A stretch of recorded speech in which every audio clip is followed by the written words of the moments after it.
Olá! Hoje a gente vai mergulhar nos artigos bem importantes do Código Tributário Nacional, sabe? A Lei 5.172, lá de 1966. O nosso foco aqui vai ser nos impostos sobre o patrimônio e a renda. Mais especificamente, o que os artigos 29 a 42 do CTN têm para nos dizer. A gente está com o texto da lei aqui na mão e a ideia é, passar por esses artigos, para entender mesmo a lógica por trás do ITR, o Imposto sobre a Propriedade Territorial Rural. Isso. Do IPTU, que é o Imposto sobre a Propriedade Predial e Territorial Urbana, e também do ITBI, o Imposto sobre Transmissão de Bens Imóveis. Tudo como foi desenhado originalmente lá em 66. Para quem trabalha com imóvel, seja no campo, na cidade, ou mesmo quem participa de compra e venda, entender essa base legal é fundamental, Bom, vamos começar a destrinchar isso, começando pelo campo. Então, iniciando pela zona rural, temos os artigos 29 a 31, que tratam do ITR, o Imposto sobre a Propriedade Territorial Rural. O artigo 29, ele já define quem é que pode cobrar esse imposto, Correto. Segundo o artigo 29 do CTN, a competência para criar o ITR é da União.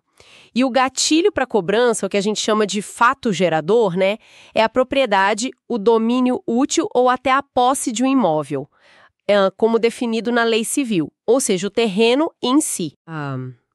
E tem um detalhe crucial. Esse imóvel tem que estar localizado fora da zona urbana do município.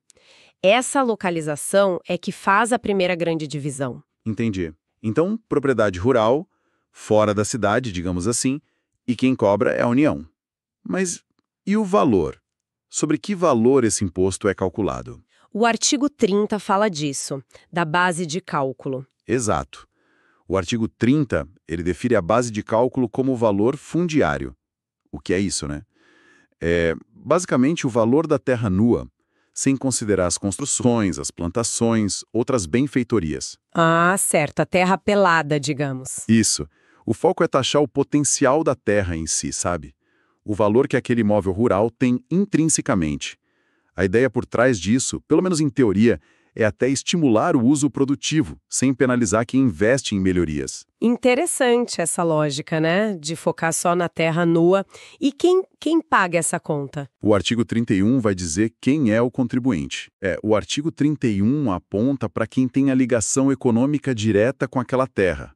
Pode ser o proprietário, que é quem tem o registro formal, Sim. O titular do domínio útil, que é, como se fosse quase o dono, mesmo que o título final seja de outro, tipo em terras da União, foreiras. Entendi. Ou o possuidor a qualquer título, que é quem, de fato, está lá ocupando e usando a terra como se fosse o dono. Não importa se tem papel passado ou não. A lei tenta buscar quem realmente controla ou se beneficia daquele imóvel rural. Bem claro. Agora vamos fazer a transição, Sair do campo e ver como a coisa muda, e muda bastante quando a gente entra na cidade. Artigos 32 a 34, falando do IPTU, o Imposto sobre a Propriedade Predial e Territorial Urbana. Aqui a competência já não é mais da União, certo? Exatamente. Aí o jogo vira. O artigo 32 já joga a competência do IPTU para os municípios. O fato gerador segue uma lógica parecida, Propriedade, domínio útil, posse de imóvel. Mas com duas diferenças bem importantes.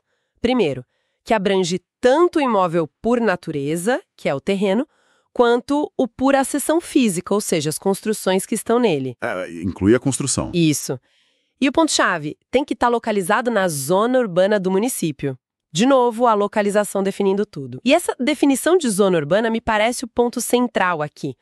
O município pode só, desenhar um mapa e dizer aqui é urbano, ou o CTN coloca alguma condição? O parágrafo 1º do artigo 32 entra nisso, Entra, sim. E aqui tem um ponto bem interessante que mostra a relação entre o imposto e a infraestrutura que a cidade oferece. A lei municipal é que vai definir o perímetro urbano, claro. Certo. Mas o CTN, nesse parágrafo 1º, ele exige um padrão mínimo. Para ser considerada urbana, para poder cobrar IPTU, a área tem que ter pelo menos 2 de 5 melhoramentos que estão listados ali. E esses melhoramentos têm que ser construídos ou mantidos pelo poder público. Olha só, vale a pena a gente lembrar quais são esses melhoramentos. Vamos lá.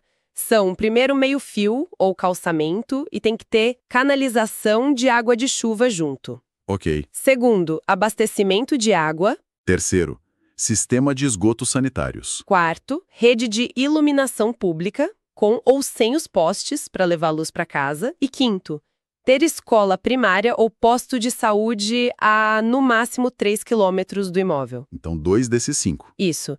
Tendo 2, já caracteriza uma infraestrutura urbana mínima que, vamos dizer assim, justifica a cobrança do IPTU.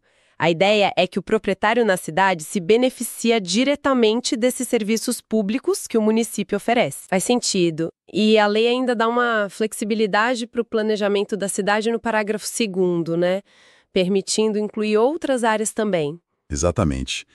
O parágrafo 2º permite que a lei do município considere urbanas também aquelas áreas que são urbanizáveis ou de expansão urbana. Mesmo sem os 2 melhoramentos? Mesmo sem os 2 melhoramentos mínimos.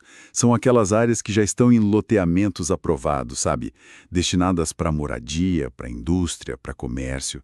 Isso dá para o município uma ferramenta para acompanhar o crescimento da cidade e já poder tributar mesmo antes de toda a infraestrutura chegar lá. É, uma forma de financiar a própria expansão, talvez. Bom, então, definida a área como urbana, o IPTU incide sobre que valor?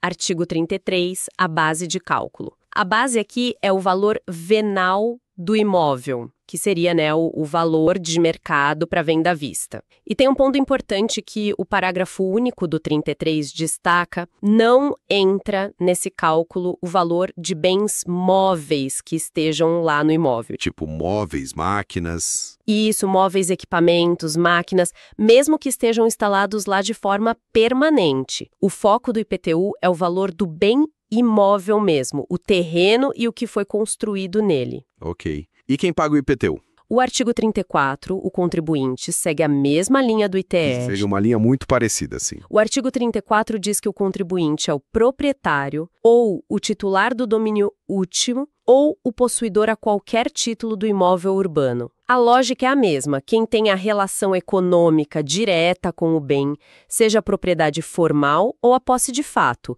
é quem deve pagar o imposto. Então, por IPTU, fica claro que a definição da zona urbana pela lei municipal, respeitando aqueles critérios do CTN, e a avaliação correta do valor venal são cruciais. Fundamental para ter justiça fiscal, né? Perfeito. Bom, já vimos os impostos sobre ter a propriedade, né? Rural ou urbana. Mas e quando essa propriedade troca de mãos? Aí a gente entra no Imposto sobre a Transmissão de Bens Imóveis, o ITBI. Ele está nos artigos 35 a 42 do CTN. E só lembrando, a gente está olhando o texto original de 66. Quem cobrava o ITBI segundo essa lei? Pois é, aqui tem uma mudança importante em relação ao que é hoje, né? Mas, de acordo com o artigo 35 do CTN original, a competência para instituir o ITBI era dos estados. Ah, era estadual. Era estadual na origem. E o fato gerador? É a transmissão, não importa o título, pode ser venda, doação, permuta, da propriedade ou do domínio útil de bens imóveis. Tanto o terreno por natureza quanto as construções por acessão física. Certo. Ele também pega a transmissão de direitos reais sobre imóveis, tipo usufruto, sabe? Mas tem uma exceção importante. Não incide sobre direitos reais de garantia. Hipoteca, por exemplo, está fora. Ok, garantia não entra. Não entra. E, por fim, também incide na cessão de direitos relacionados a essas transmissões. Se alguém cede o direito de comprar um imóvel, por exemplo, isso também poderia gerar o ITBI. E o parágrafo único do artigo 35, ele fala de herança. Como é que funciona? É um imposto só para o imóvel que foi herdado? Não, não é bem assim. Esse parágrafo traz uma regra bem interessante sobre como a cobrança se divide. Nas transmissões por herança ou legado, o que a gente chama de causa-mortes, né? Ocorrem tantos fatos geradores diferentes quantos forem os herdeiros ou legatários. Como assim? Quer dizer, se um imóvel é deixado para filhos, por exemplo, cada filho, na hora que recebe a sua parte, a sua fração ideal, realiza um fato gerador do imposto. cada um deles é um contribuinte separado pela sua cota à parte. O imposto não é sobre o imóvel inteiro, mas sobre cada transmissão individual para cada herdeiro. Nossa, que detalhe! Essa multiplicação de fatos geradores na herança é curiosa. Mas imagino que, como nos outros impostos, deve ter situações em que essa transmissão não paga imposto, certo? O artigo 36 fala disso, dessas exceções. Correto. O artigo 36 traz umas hipóteses bem importantes de não incidência. Basicamente, o ITBI não incide em duas situações ligadas a empresas. Primeiro, quando um imóvel entra numa pessoa jurídica como pagamento de capital que um sócio subscreveu. Ou seja, o sócio usa o imóvel para pagar a parte dele na sociedade. Integralização de capital, né? Isso, a integralização de capital com o imóvel. Segundo, quando a transferência do imóvel acontece por causa de incorporação ou fusão de empresas. Uma empresa engole a outra ou duas se juntam para formar uma terceira, e os imóveis passam junto. Ok. E o parágrafo único ainda complementa: se esses mesmos bens forem devolvidos para os antigos donos, por exemplo, se a empresa resolve se desfazer do imóvel, ou numa cisão, essa devolução também não paga ITBI.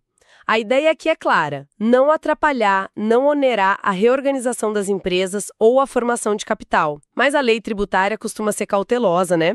O artigo 37 ele traz uma limitação para essa não incidência. Imagino que seja para evitar abusos, especialmente por empresas do ramo imobiliário. Exatamente, você pegou o ponto. O artigo 37 introduz a famosa regra da atividade preponderante.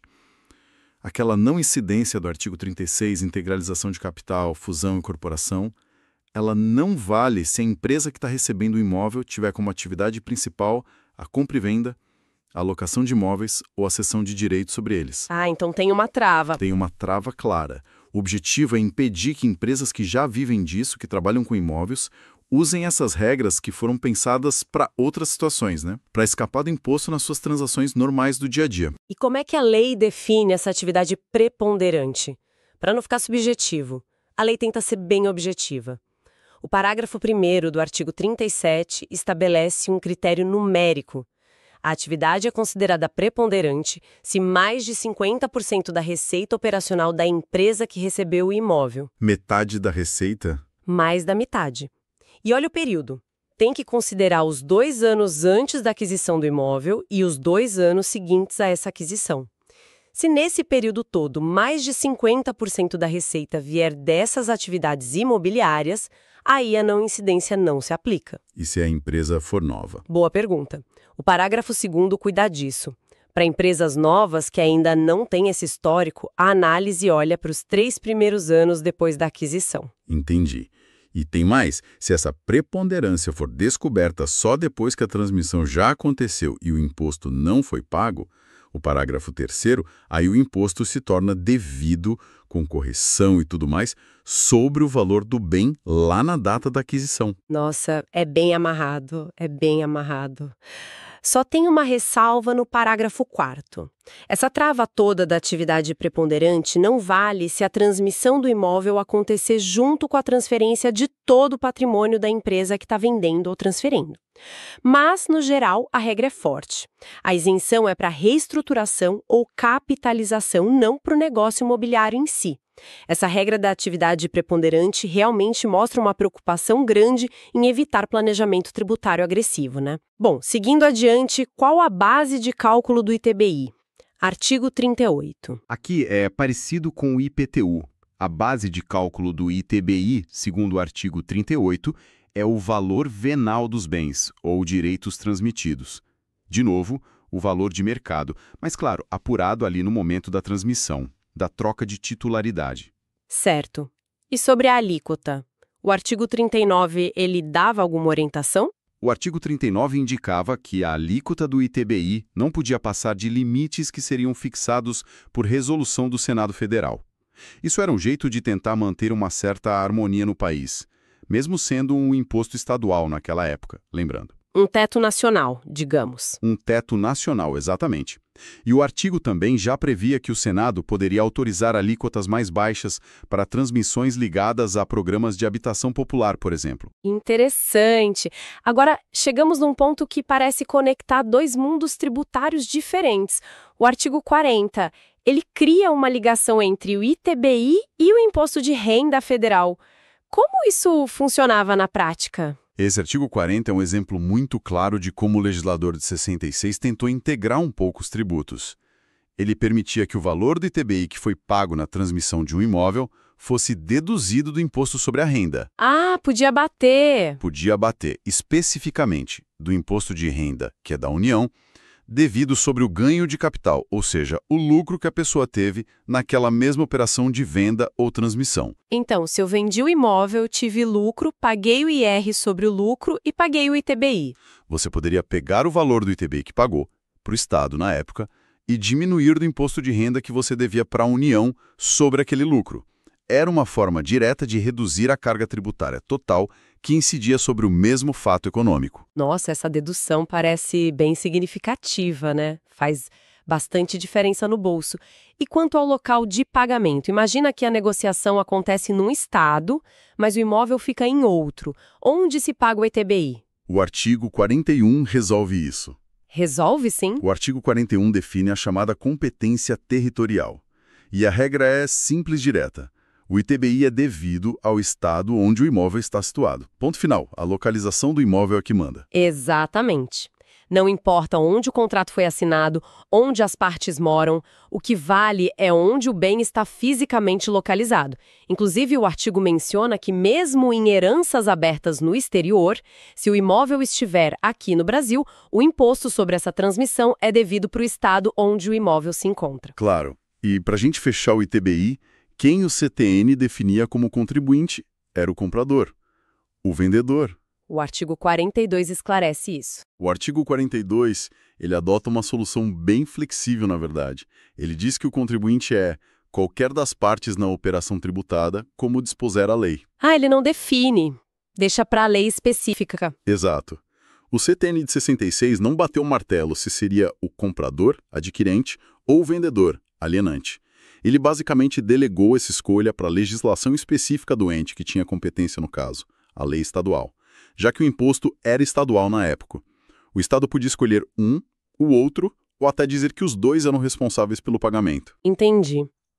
Acho que vale a pena só reforçar um pouquinho essa conexão do artigo 40, sabe? Essa dedução do ITBI no imposto de renda parece um mecanismo bem inteligente para a época. Sem dúvida. Ele mostra bem uma preocupação do legislador de 1966 com a possível dupla tributação, ou pelo menos uma carga excessiva sobre a mesma coisa: a transferência do imóvel e o lucro que veio dela. Ao permitir essa dedução, mesmo sendo impostos de esferas diferentes, Estado e União, naquele desenho, o que se buscava era uma coordenação fiscal melhor e um alívio no ônus total para o contribuinte naquela operação. Muito interessante. Então, fazendo um resumo rápido da nossa conversa sobre os artigos 29 a 42 do CTN original, a gente começou lá no campo com o ITR, que era federal, focado na terra nua fora da zona urbana, né? Isso. Depois a gente foi para a cidade com o IPTU, que aí já é municipal, ligado à propriedade urbana, mas com aqueles critérios de infraestrutura para definir o que é urbano. Exato, os melhoramentos. E fechamos com o ITBI, que no texto de 66 era estadual e que pegava a transmissão dos imóveis, com aquelas regras bem detalhadas de não incidência para empresas e a tal da atividade preponderante. E aquela conexão com o imposto de renda. E a conexão com o imposto de renda, essa dedução. Seja por ele simplesmente existir, parado, ITR, IPTU, seja quando ele circula, muda de dono, ITBI.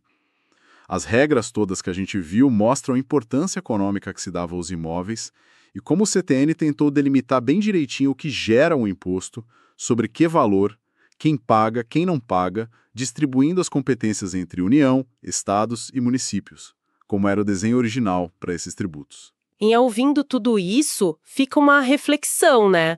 Pensando na regra da atividade preponderante lá do ITBI, artigo 37, que foi criada para evitar que empresa imobiliária usasse isenção indevidamente?